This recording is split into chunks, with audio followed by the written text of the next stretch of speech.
Bonjour, bienvenue dans le brunch politique de Sud Radio. Notre invitée aujourd'hui, Marine Le Pen, présidente du Front National. Bonjour. Le budget 2015 et les coupes budgétaires dans la politique familiale, le chômage, les professions réglementées, le retrait de l'écotaxe et la transition énergétique, la centrale de Fessenheim ou encore la question d'Ebola et les mesures de précaution de la France, la situation au Front National et puis Jérôme Gage, président du Conseil général de l'Essonne et membre des Frondeurs, viendra débattre avec Marine Le Pen. Le brunch politique Sud Radio. Louis Morin. Marine Le Pen, bonjour. Bonjour. Merci d'être notre invitée en direct aujourd'hui sur Sud Radio. Martine Aubry jette un pavé dans la mare ce matin dans le JDD. Elle demande un changement de cap dans la politique économique. Alors au-delà des alternatives qu'elle préconise, est-ce que vous la rejoignez sur le constat ? Non, mais si vous voulez, j'en ai un peu soupé, je vous le dis très franchement, de tous ces responsables politiques de droite comme de gauche qui viennent pleurnicher sur les conséquences des politiques qu'ils ont contribué à mettre en œuvre. Ils ont enfermé la France dans toute une série de traités votés pour un certain nombre d'entre eux contre l'avis du peuple français. Ils ont mis en œuvre un traité budgétaire, Nicolas Sarkozy, entériné par François Hollande. Personne n'a rien dit contre cela. Et aujourd'hui, ils se rendent compte que la France est victime d'une politique d'austérité qui est en train de tuer son économie, d'effondrer le pouvoir d'achat des Français. Rien que le fait qu'ils ne s'en rendent compte qu'aujourd'hui démontre que ce sont des incapables, des incompétents, et ça les décrédibilise totalement pour essayer d'apporter la moindre solution au malheur qu'ils ont porté pour la France. Mais alors selon vous, Marine Le Pen, c'est de l'hypocrisie ? Bien sûr, c'est de l'hypocrisie. Madame Aubry, comme d'autres d'ailleurs, comme la vingtaine de frondeurs dont j'ai eu l'occasion de rappeler qu'ils aboient mais ils ne mordent jamais, cherchent quelque part à défendre un positionnement personnel au sein du Parti socialiste. Encore faudrait-il envisager que le Parti socialiste ait encore le moindre avenir, ce que je ne crois pas. Je pense que ce mouvement est terminé, sa trahison a été révélée à l'égard d'une partie des électeurs qui espéraient que ce mouvement aurait des considérations sociales. Tout cela est derrière nous. Je me réjouis d'ailleurs toujours quand il y a comme ça des actes de transparence et donc une prise de conscience, une prise de conscience et une grande lucidité qui émerge dans le peuple français. Mais lorsqu'on lit l'article de Madame Aubry qui déclare « Je suis candidate au débat d'idées », c'est vraiment le meilleur moyen de ne rien dire, on s'aperçoit que c'est un vide intégral. Voilà. Il y a de l'écho dans ce papier. Marine Le Pen, le budget de la France, 4,3% du PIB, bien au-delà donc des 3%. Ça vous inquiète ? Est-ce que vous craignez que la France reçoive une amende ? Mais je trouve d'abord profondément humiliant à cause de ce traité budgétaire que nous soyons obligés d'aller montrer notre budget à Bruxelles comme un gamin de 5 ans va montrer à sa maîtresse sa rédaction pour que celle-ci la note. Bon, nous sommes un grand pays souverain et lorsque l'on est un pays souverain, évidemment, on a la liberté de déterminer son propre budget. L'idée que l'Union européenne puisse sanctionner la France à hauteur, je crois, de maximum 4 milliards d'euros, ce qui est absolument considérable, est une souffrance, je veux dire, pour la Française que je suis, éprise encore une fois de souveraineté, de liberté. S'il n'y avait pas cette règle, Marine Le Pen, on le sait très bien, la France dépasserait encore davantage ces 3%. Je n'en suis pas aussi sûr que vous. C'est la politique économique qui est menée qui entraîne l'aggravation des déficits et de la dette. Mais je vous indique que la politique d'austérité aggrave les déficits et la dette. C'est-à-dire que cette politique d'austérité, elle est en même temps injuste et elle est stupide. Elle est injuste parce qu'elle tape évidemment toujours les mêmes, c'est-à-dire les classes moyennes, les classes populaires, les TPE, les PME, les PMI. Mais de surcroît, elle est inefficace puisque les déficits ont continué à augmenter et la dette continue à augmenter pour une raison simple, c'est que la politique d'austérité contracte l'économie. Voilà. Il ne faut pas réduire les dépenses en France. Mais ça n'est pas le problème. Le problème, c'est que d'abord, je crois que dans la situation dramatique dans laquelle l'UMP et le PS ont mis le pays, il faut surtout retrouver la voie de la création de richesse. On ne réglera aucun problème de déficit si on ne règle pas le problème du chômage. Le chômage, ça coûte 100 milliards d'euros par an. Vous voyez, voilà un bon gisement pour arrêter les déficits. Si l'on crée de l'emploi, par définition, on économise d'abord sur les prestations que l'on n'est plus obligé de verser, mais de surcroît, on recrée des recettes pour l'État qui lui permettent de résoudre les déficits. Donc, la politique qui est menée est un cercle vicieux. Moi, je propose de revenir à un cercle vertueux. Ce qui n'empêche pas qu'il y a des économies à faire sur l'immigration, sur l'aide médicale d'État réservée aux clandestins, sur ce que l'on verse à l'Union européenne, sur la fraude qui est massive, sur la décentralisation qui est anarchique. Voilà. Alors, on va des sources d'économie, il y en a, mais encore une fois, la priorité des priorités, c'est de retrouver la voie de la création de richesse. On va y revenir, Marine Le Pen, mais vous avez évoqué le chômage. Vendredi prochain, les chiffres du chômage pour le mois de septembre vont tomber. Faut-il réformer l'assurance chômage ? Mais voilà quand même une drôle d'idée. Quand on n'est pas capable de régler le problème du chômage, on gère la pénurie en quelque sorte. Ceux qui en sont à admettre cela, car c'est un aveu, ne sont pas dignes de diriger le pays, parce que ça veut dire qu'ils n'ont aucune solution pour lui. Donc on va baisser le montant des indemnités chômage en espérant quoi ? Et avec quel sous-entendu ? Bien sûr... Il n'y a aucun abus sur les indemnités actuellement ? Bien sûr qu'il y a un certain nombre de personnes qui fraudent, c'est le cas à chaque fois qu'il y a une aide ou une cotisation, il y a un pourcentage de gens qui fraudent. Mais il y a une immense majorité de gens qui ne fraudent pas, qui rêvent d'avoir un emploi, qui cherchent cet emploi et qui ne le trouvent pas, qu'ils soient d'ailleurs sans diplôme ou qu'ils aient des diplômes Bac plus 4, Bac plus 5. Plus personne aujourd'hui n'est à l'abri du chômage. Donc, plafonner les indemnités, pour vous, c'est hors de question ? Mais il y a deux moyens, si vous voulez, Moi, je conçois le constat qui consiste à dire qu'en l'indemnité chômage et toutes les aides auxquelles elle ouvre droit permettent à quelqu'un de vivre à peu près aussi bien que lorsque la personne travaille. Je conçois cette difficulté, mais je pense qu'il faut dans ces cas-là Je pense dans ces cas-là qu'il faut augmenter le salaire de ceux qui travaillent plutôt que de baisser les indemnités de ceux qui sont au chômage. Donc pas de plafond d'indemnité pour vous ? Non, je pense. Ni même pour les cadres. Mais je pense que ça ne règle pas le problème. Encore une fois, nous sommes sur les conséquences d'une politique qui a échoué, d'un modèle économique qui démontre chaque jour son échec. Changeons ce modèle économique. Ayons le courage de dire à Bruxelles, stop, voilà, stop. Vous avez mis l'Espagne à genoux, la Grèce à genoux, le Portugal à genoux, l'Italie à genoux, la France à genoux, et vous avez fait d'un continent qui était un des plus riches du monde, un continent en faillite. Bon sang, mais pourquoi continue-t-on à laisser les clés à des gens qui ont démontré leur incapacité à apporter du mieux au peuple ? Car, croyez-moi, ils apportent du mieux à un certain nombre de banques et de marchés financiers, car c'est cela pour lequel ils se battent. Marine Le Pen, la semaine dernière, Emmanuel Macron a proposé un New Deal, des réformes encore plus drastiques en France, en échange, un investissement de 600 milliards d'euros de l'Union européenne. Oui. Écoutez, il promet au nom de l'Union européenne, il en est sûr, mais ça m'a coupé. Il le propose, c'était une proposition. Oui, il le propose. Oui, moi je propose qu'il pleuve uniquement la nuit et qu'il fasse beau le jour. Voilà, parce que je trouve que c'est plus sympa, tout le monde y trouvera du positif, en même temps les agriculteurs et les touristes qui viennent dans notre pays, etc., sera plus agréable. Voilà. Selon vous, c'est impossible à mettre en œuvre? Mais ça n'est surtout pas encore... Ce que je veux que vous compreniez, c'est que ça n'est pas l'idéologie de l'Union européenne. L'idéologie de l'Union européenne, c'est d'effondrer notre système de protection sociale, c'est de mettre en place une déflation salariale, car un certain nombre de personnes bénéficient de cette politique. Énormément en souffrent, on le voit chaque jour, mais certains en profitent, et notamment, il faut le dire, les marchés financiers et les multinationales. Un jour, on se posera la question de savoir si, après tout, ce chômage n'a pas été théorisé, si ce chômage que l'on a en partie organisé, puisqu'on ne fait rien pour changer la donne, n'a pas profité à certains pour éviter une inflation qui aurait peut-être rogné leur patrimoine, si ce ne sont pas les rentiers qui défendent leurs intérêts. Vous pensez que le chômage est volontaire? Vous pensez qu'on fait exprès d'orchestrer un certain chômage? Je ne pense rien. Vous savez très bien que dans les écoles haut placé à Sciences Po, etc. Monsieur Strauss-Kahn, par exemple, professait l'ANRU.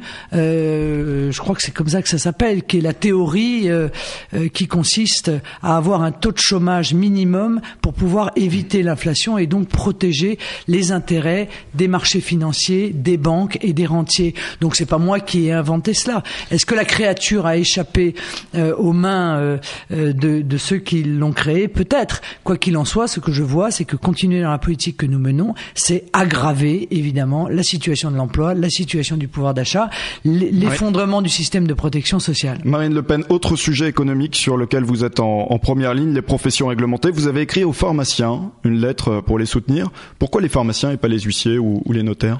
J'ai écrit aux notaires aussi. J'ai écrit aussi aux notaires. Les situations sont un peu différentes. Vous savez, je crois qu'il faut revenir au principe de base. Si on a réglementé des professions, c'était parce qu'on y trouvait un intérêt. C'était pas juste pour embêter les gens. C'est parce que ça a apporté une protection. Protéger le consommateur. C'était l'objectif initial. Exactement. Qu'est-ce qui va se passer pour les pharmacies? Quel est l'objectif de la déréglementation des pharmacies? C'est de libérer encore des pans de marché pour la grande distribution et pour les multinationales. Que va-t-il se passer? Eh bien, les multinationales et la grande distribution va rafler tout ce qui est rentable dans la pharmacie et elle va laisser aux pharmaciens tout ce qui n'est pas rentable. Alors, quelle va être la conséquence de cela? La conséquence, c'est qu'on va diviser par 3, 4 ou 5 le nombre de pharmacies. C'est que ceux qui vivent dans la ruralité n'auront plus accès à une pharmacie de proximité. Eh bien, encore une fois, je pense que cette espèce de fuite en avant vers la rentabilité Marine Le Pen, il y a une liste de produits qui pourront être vendus en grande distribution. C'est pas évidemment tous les produits les plus rentables des pharmacies. Mais bien sûr que si. Bien sûr que si, c'est exactement comme ça que ça se passera. Voilà. Et c'est la même chose lorsqu'on a voulu déréglementer les taxis, c'est le même objectif. À chaque fois qu'une décision est prise aujourd'hui, et c'est encore des préconisations de l'Union européenne, ça vise à tuer les indépendants et au bénéfice des grands groupes, et au des grands laboratoires. Non, pour lesquels le prix est moins cher. Mais non, ça c'est ce que vous dites, c'est ce qu'on dit depuis des années. Les prix sont vraiment moins chers, mais si les prix avaient été vraiment moins chers, pourquoi les Français ont donc perdu en l'espace de 10 ans 1500 € par an de pouvoir d'achat? Non, c'est pour tuer les indépendants et donc en réalité tuer toute forme de concurrence. C'est ainsi qu'on a perdu le commerce de proximité avec tout ce que ça avait comme conséquence aussi sur le lien social. Et donc moi je ne me soumets pas à ces exigences portées par l'Union européenne et les ultralibéraux de tout poil. Louis Morin. Le brunch politique Sud Radio. Le brunch politique en direct avec Marine Le Pen. La fin de l'universalité de la politique familiale. Concrètement, les allocations seront dorénavant allouées en fonction du revenu. Vous le regrettez? Oui, pardon monsieur, moi je vous réponds juste après, mais ma langue a fourché, ce n'était pas l'enrue, mais le nez-rue, la théorie dont je vous parlais, qui était enseignée par Dominique Strauss-Kahn et qui est mise en œuvre aujourd'hui en France.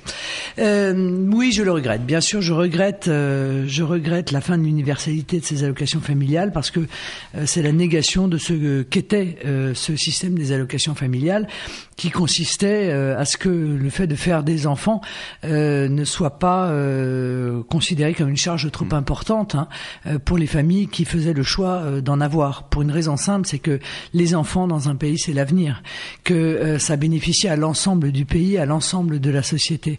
Et par conséquent, moduler ces allocations familiales, en faire donc un système social, ce que ça n'était pas, est à mon avis très lourd de conséquences. Mais ce ne sera pas une charge importante non plus demain vis-à-vis des parents qui gagnent 6 000 ou 8 000 € par mois.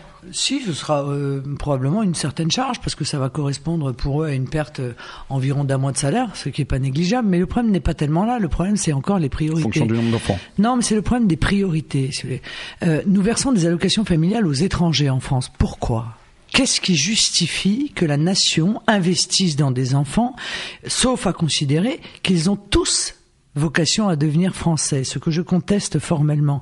Donc, moi, je préférerais que l'on supprime les allocations familiales aux étrangers plutôt qu'on les supprime aux Français, y compris lorsqu'ils sont aisés. 800 millions d'euros à trouver.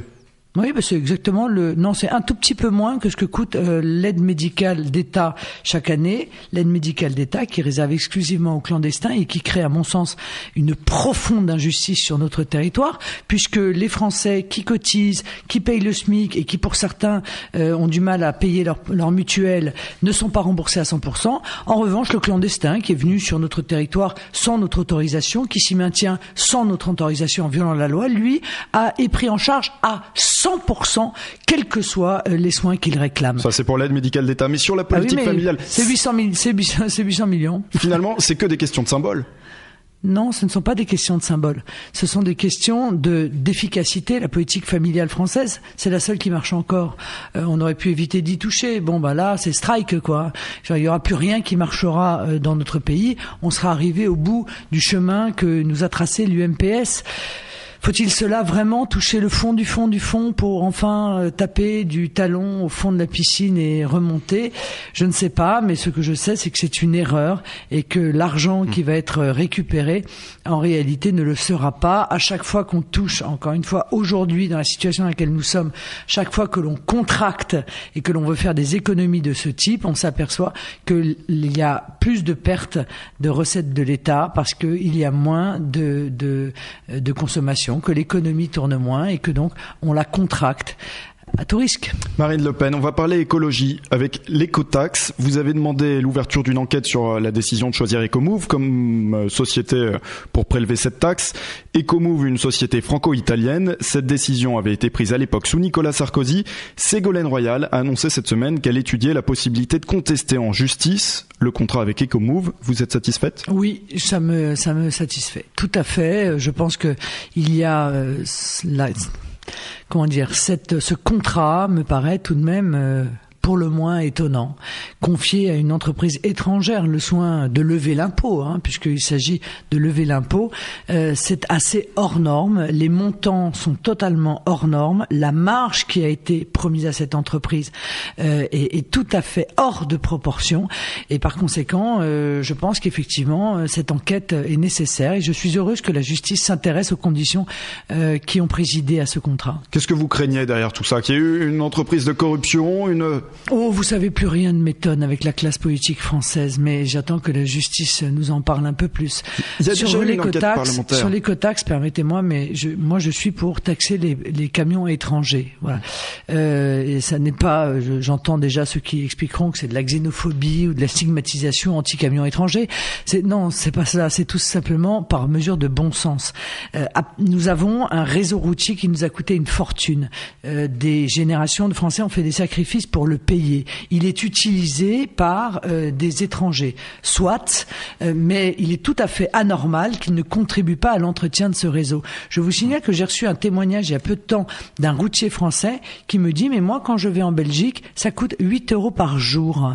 Et ils financent, j'imagine, ainsi leur réseau routier. Écotaxe, c'était déjà un petit peu ça qui avait été prévu.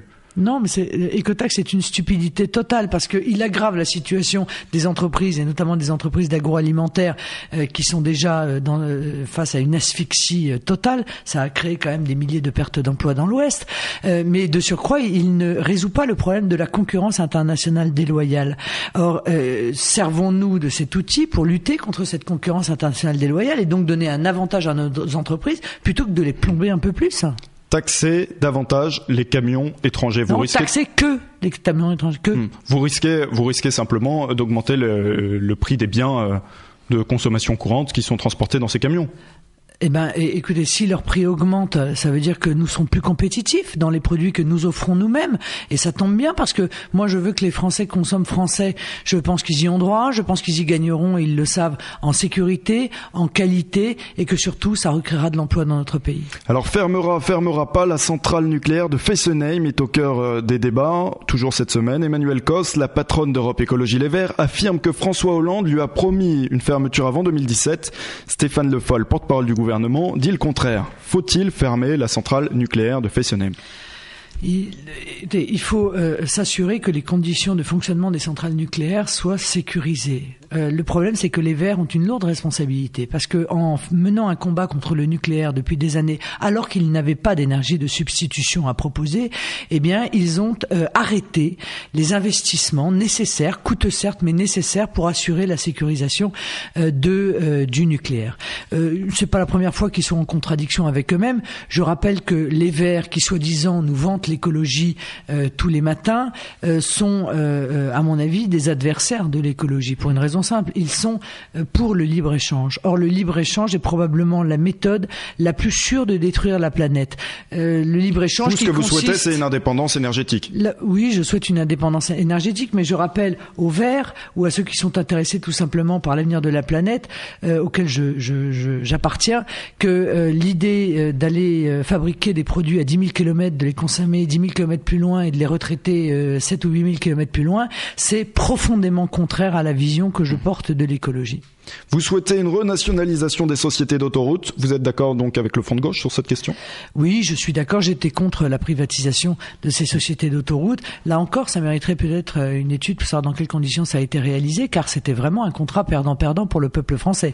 Nous avions tout payé et à partir du moment où ça devenait rentable, eh bien, on a permis à des sociétés privées de pouvoir bénéficier de cette manne. Leur faire peser une taxe supplémentaire comme cela avait été évoqué par Ségolène Royal. Oui, mais c'est un pis-aller. Je pense qu'effectivement, il faut renationaliser ces sociétés d'autoroutes tout simplement parce que ça appartient au peuple français. Encore une fois, c'est lui qui les a payés. Et il n'y a absolument aucune raison pour que il ait la double peine. Il paye les infrastructures et il paye lorsqu'il les utilise. Marine Le Pen, Emmanuel Macron qui souhaite développer les lignes de transport d'autocars. Alors ça, si c'est pas de la gestion de la pénurie, je sais pas ce que c'est. Il pourrait peut-être proposer l'ouverture aussi de sociétés de pousse-pousse. Peut-être, bon, comme ça, on gagnerait un petit peu d'argent pour ceux qui n'ont pas les moyens de prendre le train. Mais c'est très révélateur, encore une fois, de l'état d'esprit de la classe politique qui est là uniquement pour essayer de mettre des pansements sur des jambes de bois, alors qu'ils sont à l'origine du mal, des maux qui nous touchent. Marine Le Pen, on poursuit le brunch politique dans un instant et on évoque Ebola. Louis Morin. Le brunch politique Sud Radio. Marine Le Pen en direct dans le brunch politique. Faut-il suspendre les liaisons aériennes en raison d'Ebola ? Bien sûr. Je l'ai réclamé il y a déjà un certain nombre de jours. Je pense que c'est une mesure sérieuse et susceptible de limiter le risque d'arriver sur le territoire national du virus. Une étude américaine fin septembre a donné comme conclusion que en suspendant ces liaisons aériennes, il y avait nous avions 25% de chances d'être touchés dans les 20 prochains jours. Si on ne les suspend pas, c'est 75% de chances. Bon, quand il y a une telle différence, évidemment, il faut le faire. Pas seulement ça, d'ailleurs. L'étude est contestée. Oui, mais c'est pas grave. Il y a 300 personnes qui arrivent par jour des 3 pays les plus touchés. Je veux dire, il y a quand même pas besoin d'avoir fait l'ENA, là, pour le coup, Sciences Po, ou je ne sais quoi d'autre, pour s'apercevoir que, évidemment, il faut suspendre ces lignes. Il faut aussi suspendre l'importation de produits alimentaires de la part de ces pays, car, le danger, je veux dire, de contamination, de ces produits existent par l'intermédiaire d'excréments d'un certain nombre d'animaux qui sont porteurs du virus. Marine Le Pen, des mesures de sécurité renforcées ont d'ores et déjà été prises. Ça ne suffit pas de contrôler au départ et à l'arrivée ? Non, bien non, ça ne suffit pas. Enfin, évidemment, puisque par définition, l'on sait qu'il y a une période d'incubation, donc ça ne suffit pas. Mais je suis étonné un peu moi de la légèreté avec laquelle sont abordés ces sujets, qui sont des sujets qui peuvent être maîtrisés lorsque précisément on les prend au sérieux. Quand j'entends le président américain, alors je ne sais pas si la traduction était mauvaise, mais dire que la transmission de cette maladie est très difficile, on tombe un peu de sa chaise et on est frappé quand même de l'amateurisme avec lequel sont traités les patients, que ce soit d'ailleurs aux États-Unis, censés être au top de la sécurité, ou que ce soit au sein de l'Union européenne. La maladie se transmet par les fluides et non dans l'air. C'est sans doute ce qu'il a voulu dire. Oui, bien sûr, mais enfin, il n'en demeure pas moins que le personnel soignant qui a été infecté l'a été alors même que des conditions de sécurité avaient été respectées. Donc, il faut jamais minimiser un problème pour se donner les moyens de le régler. Donc moi, mon objectif n'est pas de créer la panique ou de faire peur ou de créer un climat anxiogène. C'est juste de prendre les mesures pour protéger au maximum nos populations de ce qui pourrait demain évidemment se transformer en pandémie. Marine Le Pen, le problème c'est que si on suspend nos liaisons, les passagers viendront quand même mais feront escale ailleurs. Et c'est pour ça qu'il faut suspendre aussi Schengen. C'est-à-dire qu'il faut maîtriser nos frontières. Vous avez raison, il y a un certain nombre de personnes qui passent notamment par la Belgique pour venir en France. C'est pourquoi j'ai réclamé un débat à M. Cazeneuve. Manifestement, il n'a pas répondu à cet appel pour débattre de la nécessité absolue aujourd'hui de suspendre Schengen. D'abord pour pouvoir maîtriser nos frontières à l'égard de ceux qui reviennent du djihad, mais également demain peut-être pour pouvoir mettre en place les conditions de protection sanitaire du pays. Mais alors du coup, il faut suspendre toutes nos liaisons aériennes ? Non, pas du tout. Il ne faut pas suspendre toutes nos liaisons aériennes. Il faut essayer de suspendre les liaisons aériennes avec les pays dont on sait pertinemment que ils ont des foyers infectieux qui sont extrêmement importants. Il y a aussi la question de la lutte contre la maladie en Afrique. La France a donné 89 millions de dollars, à peu près 70 millions d'euros pour lutter contre la maladie.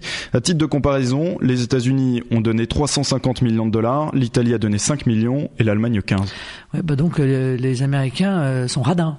C'est ça qu'il faut en conclure, parce que ils ont évidemment beaucoup plus de moyens, et au nombre d'habitants, nous avons donc donné plus. On a surtout donné beaucoup plus que l'Italie ou que l'Allemagne. Beaucoup plus que l'Italie ou l'Allemagne. Oui, moi je crois qu'il faut, la contrepartie évidemment de la protection de notre pays contre Ebola, c'est d'aider des populations sur place. C'est essentiel, car si on ne maîtrise pas dans les foyers de départ cette épidémie, alors évidemment elle deviendra une pandémie. Donc il faut développer des moyens importants pour pouvoir y répondre, et je suis étonné de voir que l'Union européenne, qui est toujours là pour nous casser la tête en toutes circonstances et sur tous les sujets, dans ce domaine-là, qui est pourtant un domaine international où on pourrait l'attendre, eh bien, elle est une fois de plus absolument défaillante. J'en conclus, mais je le savais déjà, qu'elle ne sert strictement à rien. 89 millions de dollars pour la France, c'est bien? C'est pas assez? C'est trop? Non, mais je veux dire, j'ai pas les éléments précis pour pouvoir vous dire si c'est assez ou si c'est trop ou si ceci. Ce qui est sûr, c'est que un certain nombre de nations ont agi. C'est le cas aussi de la Russie d'ailleurs, qui envoie des aides, une aide médicale. Il faut que l'ensemble des pays puissent se réunir pour pouvoir donner à ces pays les moyens qui ont un système de santé absolument défaillant, les pauvres, de pouvoir réduire les dangers d'explosion de ce virus. Marine Le Pen, on va parler un petit peu du Front National. Le Pontet, cette commune du Vaucluse, avait été remportée par Joris Ebrard, un élu du FN, par 7 voix d'avance seulement. Des recours ont été formulés. Le tribunal administratif a annulé l'élection cette semaine. Joris Ebrard fait appel. La décision est maintenant donc remise au Conseil d'État. Est-ce que vous êtes confiante ? Dans quoi? Dans le Conseil d'État? Dans la décision du Conseil d'État? Non, pas obligatoirement, parce que je pense que quand il y a un si faible différentiel de voix, c'est quand même extrêmement souvent que les magistrats annulent. Il n'en demeure pas moins que, en l'occurrence, Joris Ebrard n'a strictement rien à se reprocher. C'est pas lui qui tenait les bureaux de vote, c'est pas lui qui tenait les recueils de signatures. Donc il est un peu victime, si vous voulez, de cette situation. Mais je suis confiante en revanche, si élection nouvelle il doit y avoir, dans les résultats de cette nouvelle élection. Je pense que Joris Ebrard sera réélu, lui et son équipe, et qu'ils seront mieux réélus que la dernière fois. Y compris s'il y a un front républicain? Encore plus. Parce que là, s'il y a un front républicain, une liste unique UMPS, je veux dire, on sera au bout de notre logique, et les Français s'apercevront que nous avions raison d'utiliser cet acronyme parce qu'il correspondait à une vraie réalité. Il y avait eu une triangulaire à la première élection. Oui, il y avait eu une triangulaire. Mais je pense que s'ils se mettent ensemble, alors il sera démontré que c'est bien le syndicat de défense de leurs intérêts particuliers et absolument pas des partis politiques qui défendent des idées différentes. Marine Le Pen, l'Union européenne, il y a 4 mois, vous n'étiez pas parvenu à constituer un groupe au Parlement européen. Vous allez avoir une nouvelle occasion dans les prochaines semaines après la dissolution du groupe eurosceptique EFDD. Est-ce que vous pensez y parvenir? Oui, non, ça me donne pas une occasion supplémentaire. Je n'ai jamais abandonné l'idée de constituer ce groupe. J'ai continué à travailler d'ailleurs précisément pour le constituer. Je n'ai pas voulu le constituer dans l'urgence avec n'importe qui. J'ai été exigeante dans mes alliances et j'avais dit à l'époque, je préfère ne pas le faire tout de suite et construire un groupe en même temps cohérent politiquement et fort dans la durée, plutôt que de faire un coup médiatique comme a fait Monsieur Farage, dont il vient de voir le retour de boomerang il y a quelques jours. Bon. Donc j'espère constituer ce groupe avant la fin de l'année. C'est utile car ceci nous permettra d'œuvrer de manière encore plus efficace dans la défense des peuples européens. Vous êtes en cours de négociations?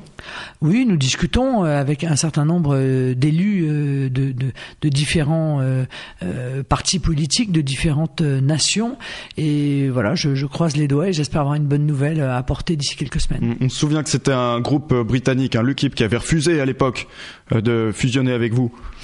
Oui, le UKIP a refusé de fusionner avec nous, mais je pense que c'est plus pour des raisons stratégiques et notamment de stratégie nationale que des raisons de fond, même si nous pouvons avoir des divergences ensemble, notamment sur la politique économique, ça peut arriver, mais nous avons la même vision de l'Union européenne, ça c'est une certitude, et nous combattons de toutes nos forces l'Union européenne, et eux et nous, ça aurait dû suffire pour constituer un groupe efficace. Monsieur Farage a préféré jouer le calendrier national, je crois qu'il a commis une erreur. S'ils n'ont pas le choix, vous accepteriez de fusionner avec eux?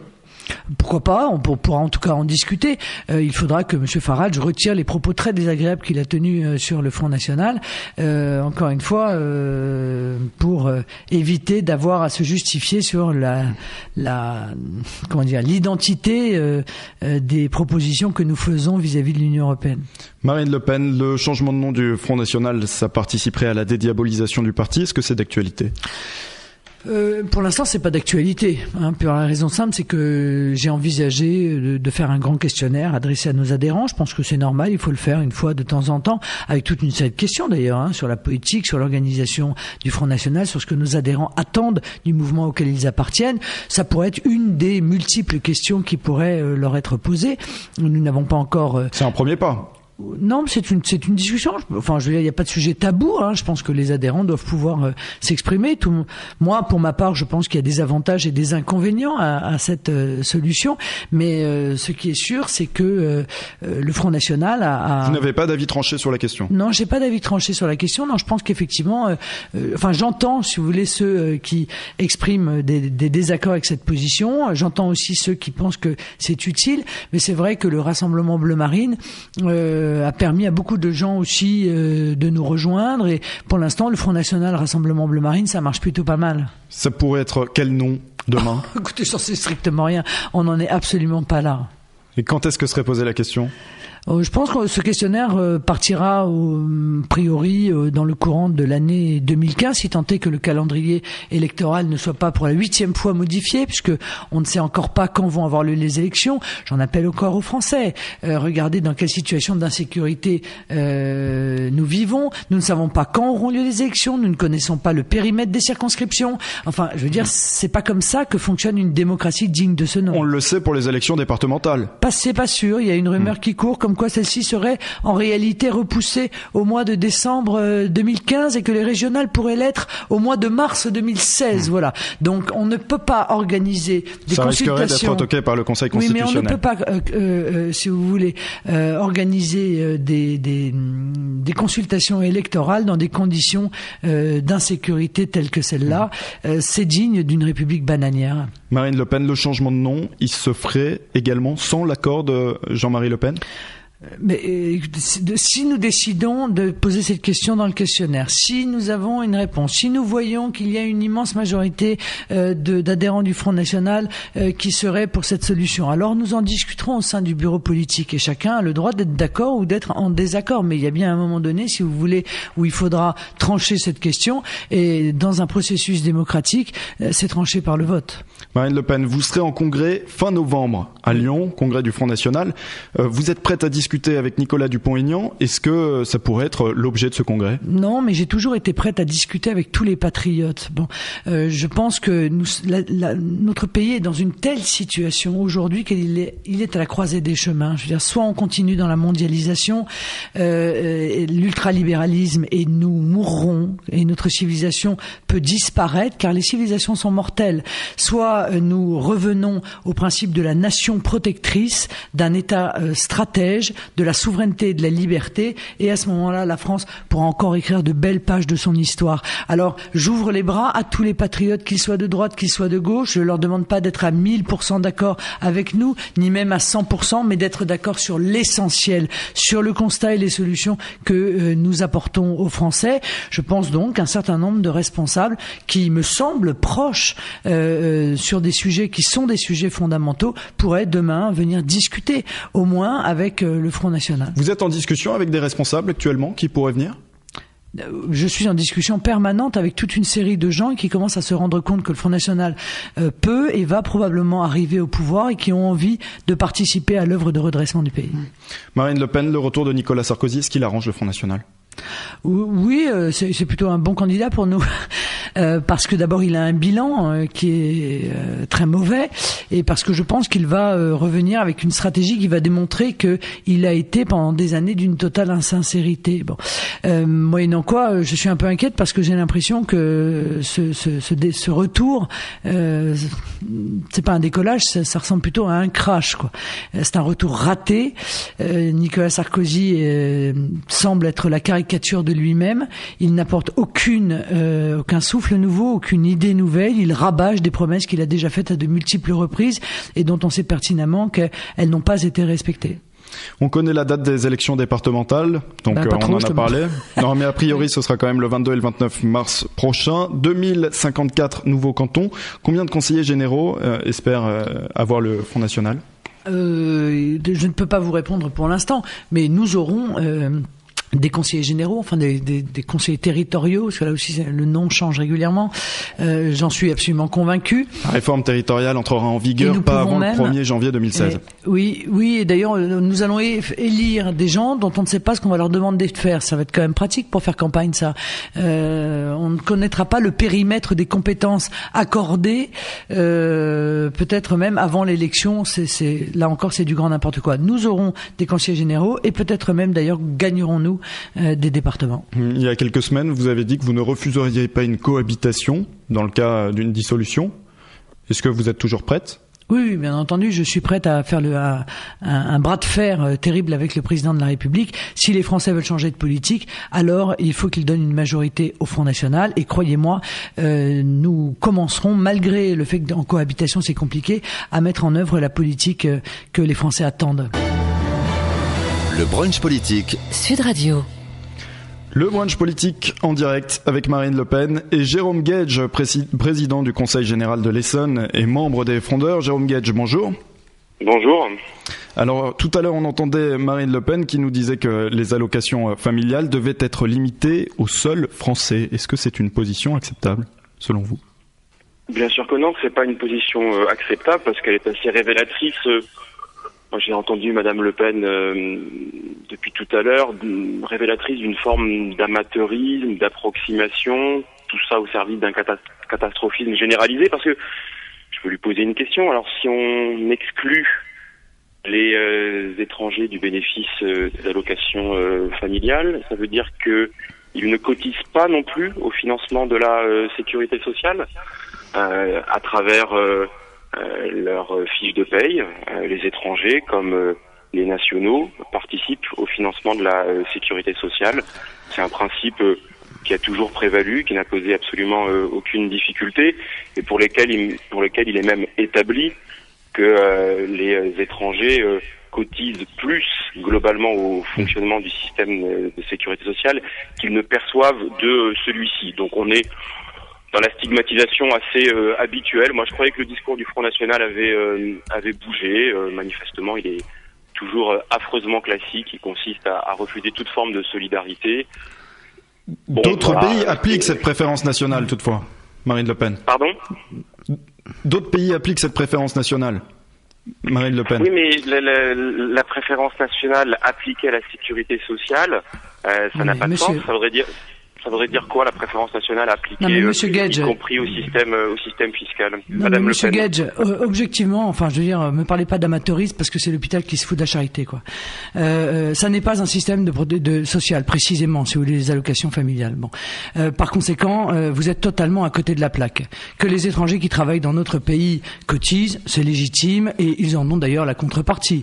Et à mon avis, beaucoup plus largement, contrairement à ce que disent les études de vos amis, que ce qu'ils cotisent. Mais je trouve ça normal. Je trouve parfaitement normal que l'on puisse avoir un temps de chômage qui soit indemnisé lorsque l'on est un étranger et que l'on a cotisé et que l'on paye son emploi. Je suis en désaccord pour que cette durée d'ailleurs de chômage indemnisé soit aussi importante que pour les Français, parce que je pense que voilà, si au bout de 3 mois vous êtes un étranger et que vous n'avez plus d'emploi, et si vous n'en retrouvez pas, eh bien il faut que vous rentriez chez vous. Mais les allocations familiales, ça n'a strictement rien à voir avec cela.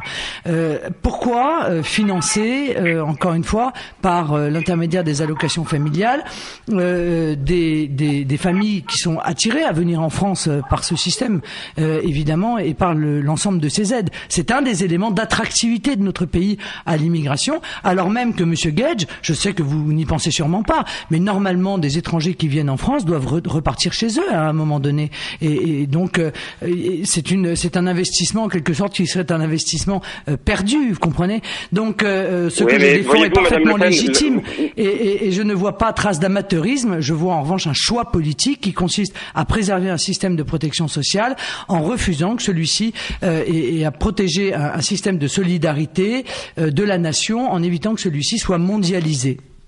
Mais voyez-vous, Madame Le Pen, une fois de plus, vous êtes à côté de la plaque, puisque vous en revenez aux sources du système des allocations familiales. Je veux bien rentrer dans votre logique. La source du système des allocations familiales, c'est l'intérêt de l'enfant. C'est compenser les coûts liés à l'arrivée de l'enfant. Vous êtes en train d'établir une différenciation. Pour la famille, vous êtes en train d'établir une différenciation en disant l'intérêt d'un enfant issu d'une famille étrangère n'est pas le même que celui d'un enfant issu d'une famille française, alors même que cette famille étrangère a cotisé, qu'elle vive en France, qu'il s'agisse d'Américains, qu'il s'agisse de Chinois, qu'il s'agisse d'Algériens, qu'il s'agisse de Guatémaltèques qui vivent en France, parce que notre pays est un pays ouvert, dans lequel il y a des personnes qui viennent travailler, parfois pour quelques mois, pour quelques années, parfois plus durablement, et qu'ils souhaitent conserver la nationalité de leur pays d'origine. Bref, vous établissez... Il faut que ça s'arrête, ça, Monsieur Gage. Oui, mais c'est le monde des bisounours auquel vous pensez, non, c'est le monde des bisounours, c'est vous qui nous l'avez construit, et regardez le cauchemar que c'est devenu. Mais je vous dis juste que ce pays, comme tous les autres pays, c'est notre pays, Monsieur Gage. C'est pas ce pays, Monsieur Gage. C'est notre pays. Mais c'est notre pays, et vous ne me ferez pas de concurrence patriotique. Je déteste ce terme de ce pays. Excusez-moi, ça me choque. Dans la bouche de tout le monde, d'ailleurs. Bah, écoutez, voilà. Non mais je prenais cet exemple sur les allocations familiales pour montrer cette espèce de yaka faucon assez automatique, assez mécanique. Voilà, on appuie sur un bouton et puis on a l'ancienne de Madame Le Pen, c'est yaka faucon, ça va marcher. Le catastrophisme est à nos portes. Les chevaliers de l'apocalypse nous menacent. Et le Front National, que propose-t-il? Que propose Madame Le Pen? Ben on ne sait pas. Voilà. Oh, Monsieur Gacci, vous ne savez pas. Il faut aller lire. Qu'est-ce que il faut faire un petit effort. Il faut aller lire le projet que j'ai porté à la présidentielle, Monsieur Gage. J'ai une question à vous poser, Madame Le Pen, à ce sujet. C'est assez dérisoire. Moi, ce que j'aimerais... Dans votre projet... Mais je répondrai... Monsieur Gage, je répondrai à votre question, mais moi j'aimerais qu'on parle globalement de l'immigration. Vous êtes en train de me dire aujourd'hui, donc, et j'aimerais que vous l'exprimiez, que vous considérez que l'immigration est toujours une chance pour la France, qu'il faut continuer cette immigration, que ceux d'ailleurs qui sont venus dans les 10 ou 20 dernières années sont heureux d'y être, que les 8 millions de chômeurs français justifient que l'on continue à faire venir des gens pour venir travailler en France alors qu'il n'y a pas d'emploi, que les déficits du système de protection sociale justifie que l'on continue d'ouvrir les aides sociales au monde entier sans les réserver aux Français. C'est ça que vous êtes en train de nous dire. Jérôme Gage. Mais moi, je suis en train d'entendre Madame Le Pen, dont je pensais là aussi que le discours avait évolué au fil du temps, sortir à peu près le même discours que son père il y a 20 ou 25 ans, sur cette, je vais pas dire cette obsession, mais cette fixation sur les maux de la France, les difficultés de notre pays, qui se focaliserait exclusivement sur ce n'est pas ce que j'ai dit, Monsieur Gage, c'est malhonnête de votre part. Là, nous parlons d'immigration. Aujourd'hui, nous parlons d'immigration ensemble. Mais si vous voulez, on va parler de l'Union européenne, on va parler de la politique économique, on va parler de la politique fiscale, on va parler de la politique d'austérité que vos amis sont en train de mettre en œuvre, on va parler des diktats de l'Union européenne qui nous sont imposés et contre lesquels vous ne luttez pas. Et on va parler, Madame Le Pen, on va parler, Madame Le Pen, sur chacun de ces sujets, de l'absence totale de propositions que vous formulez, si ce n'est celle de renverser la table, de partir, de sortir, de quitter, de repousser, d'ostraciser. Bon, si vous voulez. La question que je voulais vous poser, Madame Le Pen... Vous savez, nul n'est prophète en son pays, Monsieur Gage, mais enfin, il me semble qu'il y a un certain nombre de pays qui mettent en œuvre les propositions que je suggère, et notamment la Suisse, qui par référendum a décidé de mettre en œuvre la priorité nationale et de suspendre la libre circulation. Madame Le Pen, vous avez raison, il faut comparer un grand pays comme la France de 66 millions d'habitants avec nos voisins que nous respectons, Suisse, mais qui ne vivent pas tout à fait la même situation que notre pays, qui n'ont pas la même responsabilité sur la scène internationale, la même démographie, qui ont fait le même constat, les mêmes enjeux, etc. Non, mais qui ont fait le même constat.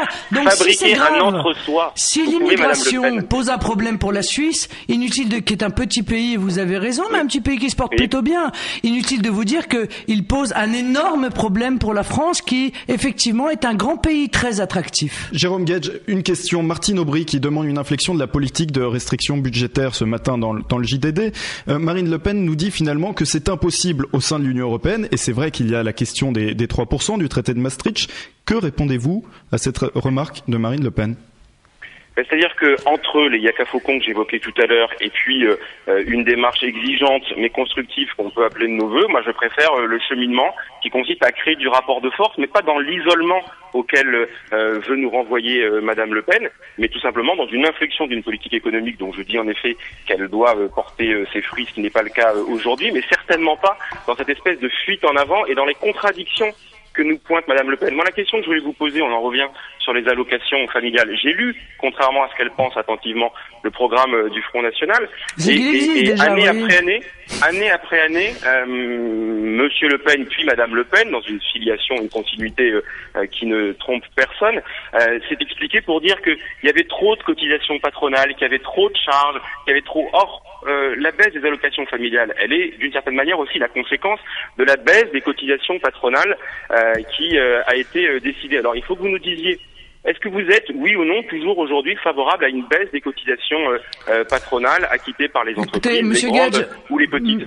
Monsieur Gage, moi ce que j'aimerais, c'est que nos petites entreprises, nos TPE, nos PME, nos PMI qui créent de l'emploi, voyez-vous, elles subissent une baisse des charges, et je pense que c'est en luttant résolument contre le chômage et en créant de la richesse que ces charges baisseront. Vous, me donnez pas de leçons non plus sur ce sujet, parce que les seules baisses de cotisations patronales que vous avez faites, c'est au bénéfice des grandes entreprises, des multinationales et du CAC 40.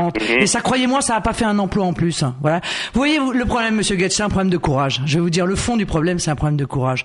Quand Madame Aubry, qui est censée... Madame Le Pen. Vous n'avez que le courage du verbe. Oh, ben, écoutez, avec l'article de Madame Aubry, il faut une grande inflexion de la politique économique. Si ça, c'est pas du verbiage, je ne sais pas ce que c'est. Mais prenons votre cas, Monsieur Gage.